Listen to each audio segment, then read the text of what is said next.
Hi everybody, इस video में हम आपसे बात करने वाले हैं सेल के बारे में।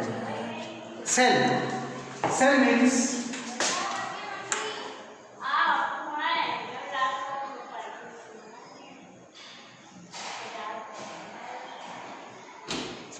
a hollow small compartment। Cell means Latin में सेल मीन्स होता है एक छोटा एक खोखला डिब्बा। सेल की खोज सबसे पहले किसने की थी? रॉबर्ट हुक ने 1665 ईस्वी। सेल की खोज करने वाले वैज्ञानिक सबसे पहले कौन है? Robert Hooke. इन्होंने कब की थी? 1665 ईस्वी में।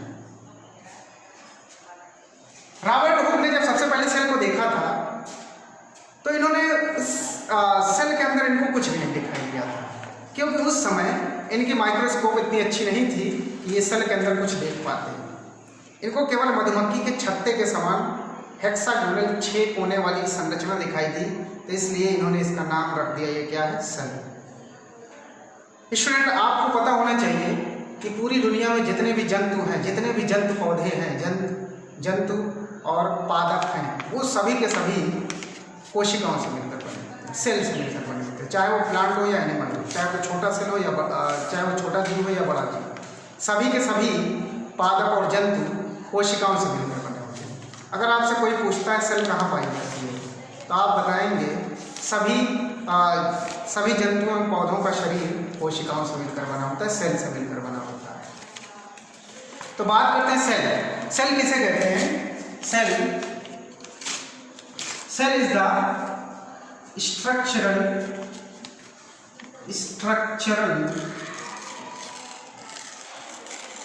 and functional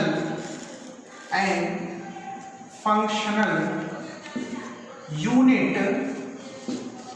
of life। ये है सेल की डेफिनेशन। अगर आपसे कोई पूछता है सेल कहाँ पाई जाती है, तो आप बताएंगे सभी जीवधारियों का शरीर कोशिकाओं से मिलकर बना होता है। यानी कि जीवधारी मतलब एनिमल एंड प्लांट, सभी एनिमल और प्लांट का शरीर कोशिकाओं से मिलकर बना है। आप उसको आंसर ही बताएंगे। लेकिन अगर आपसे कोई सवाल ये करता है कि कोशिका किसे कहते हैं, परिभाषा, तो आप बताएंगे cell is the structural and functional unit of life. इसका मतलब आप खुद सोचिए कि जब आपका शरीर कोशिकाओं से मिलकर बना है तो आपके शरीर में सारे फंक्शंस होते हैं कि नहीं, कार्य। इसलिए सेल क्या कहलाएगी? फंक्शनल। कार्य जो होते हैं, जो हम चलते फिरते खाते हैं, ये सारे कार्य किसकी वजह से हो रहे हैं? सेल की वजह से। तो इसलिए सेल का क्या कहेंगे? सेल को आप फंक्शनल और स्ट्रक्चरल। सेल की वजह से हमारा शरीर भी तो बना हुआ है। जो स्ट्रक्चर, जो चित्र आप, जो संरचना हमारी आप देख रहे हैं, या किसी की भी, या किसी भी जंतु की, तो वो स्ट्रक्चर यानी तो सेल क्या कर रही है? सेल हमारे शरीर के अंदर क्रिया भी कर रही है सब कुछ, और संरचना भी बना रही है। और यूनिट मतलब इकाई, एक छोटी सी होती है, इसलिए इसे हम कहेंगे इकाई। तो सेल की परिभाषा क्या होगी? Structural and functional unit of the life. आप कहेंगे that is known as cell. तो सेल की ये परिभाषा हुई। तो आप हिंदी में कह सकते हैं इस परिभाषा को कि कोशिका किसी भी जीव की संरचनात्मक और क्रियात्मक इकाई होती है। परिभाषा आप क्या बताएंगे? कोशिका किसी भी जीव की संरचनात्मक एवं क्रियात्मक इकाई कहलाती है। ये आप डेफिनेशन बताएंगे सेल की। लेकिन अगर आपसे पूछा जाए सेल कहाँ पाई जाती है, तो आप बताएंगे सेल एनिमल और प्लांट का जो शरीर होता है वो सेल से मिलकर बना होता है। और सेल का मतलब सबसे पहले आपको बताया गया क्या होता है? सेल का मतलब है हॉलो स्मॉल कंपार्टमेंट, एक छोटा खोखला डिब्बा। जबकि सेल के अंदर बहुत सारी चीज़ें, सेल खाली नहीं होती है। लेकिन सेल को जब सबसे पहले रॉबर्ट हुक ने देखा था 1665 ईस्वी में, तो इसका मतलब उनको सेल के अंदर कुछ भी नहीं दिखाई दिया, तो इसलिए इन्होंने नाम इसका रखा था सेल। क्योंकि सेल का मतलब क्या होता है? एक छोटा खोखला डिब्बा है, हॉलो स्मॉल कंपार्टमेंट। तो बात करते हैं, रॉबर्ट हुक ने सबसे पहले सेल को देखा था 1665 ईस्वी में। तो इनको सेल के अंदर मधुमक्खी के छत्ते के समान संरचना दिखाई दी थी। स्टूडेंट, आप अगर संरचना को देखें तो कुछ ऐसी संरचना उन्होंने देखी थी। देखिए स्टूडेंट, हेक्सागोनल सेल, 6 कोने वाली, तो इस तरीके की संरचना उन्होंने देखी थी, इसलिए इसका नाम रॉबर्ट हुक ने सेल रखा था। आगे बात करते हैं आपसे। तो 1665 ईस्वी में जब रॉबर्ट हुक ने सेल को देखा तो सेल के अंदर कुछ भी इनको दिखाई नहीं दिया। लेकिन इसके करीब 200 या 250 साल के बाद सन 1835 ईस्वी में साइंटिस्ट थे रॉबर्ट ब्राउन। रॉबर्ट ब्राउन ने जब सेल को देखा तो इनको सेल के अंदर इसमें केंद्रक दिखाई दिया। ये स्टूडेंट क्या है? केंद्रक। इसलिए इसका मतलब केंद्रक की खोज किसने कर दी? Robert brown.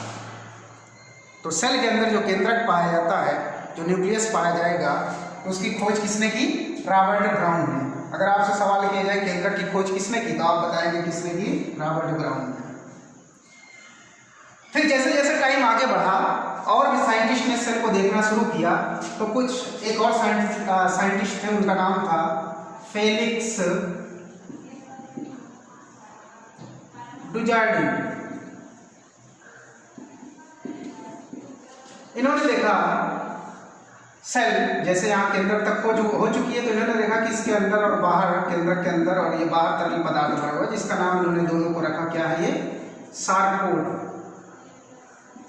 इसका नाम इन्होंने रखा, ये क्या है? सारकोड स्टूडेंट। फिर उसके बाद एक साइंटिस्ट आया ह्यूगो वान मोहल। ह्यूगो वान मोहल। तो इन्होंने कहा, ह्यूगो वान मोहल ने बताया ये सारकोड नहीं है, बल्कि ये क्या है? प्रोटोप्लाज्म।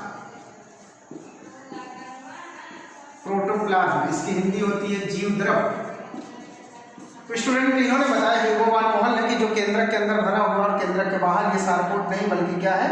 जीव द्रव है। किसने? ह्यूगो वान मोहल ने बताया, जबकि इसी को जो बताया था सारकोड फेलिक्स डुजार्डिन ने बताया था। ठीक।